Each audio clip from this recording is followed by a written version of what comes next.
नमस्कार, मी प्रीती. आवाज इंडिया मराठीमध्ये आपल्या सर्वांचं स्वागत आहे.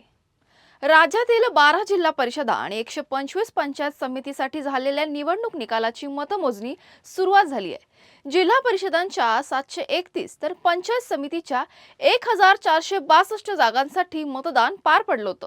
पुढील 4 ते 5 तासात निकालाचं चित्र स्पष्ट होण्याची शक्यता आहे.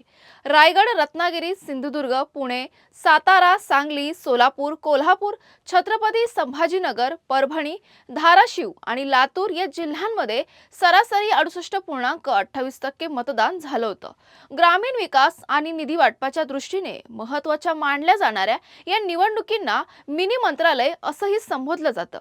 पश्चिम महाराष्ट्र, मराठवाडा आणि कोकणात महायुती व महाविकास आघाडी यांच्यात कोणाला आघाडी मिळते याकडे राजकीय वर्तुळाचं लक्ष लागलंय. यापूर्वी झालेल्या महानगरपालिका व नगरपालिका निवडणुकांमध्ये भाजप सर्वात मोठा पक्ष ठरला होता, तर शिवसेना शिंदे गट आणि राष्ट्रवादी काँग्रेस अजित पवार गट यांनाही चांगलं यश मिळालं होतं.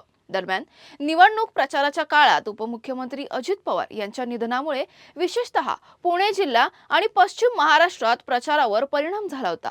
अनेक प्रमुख नेत्यांनी प्रचार सभा टाळल्याने या निवडणुकांचा निकाल कोणत्या दिशेने लागतो याबाबत उत्सुकता वाढली आहे.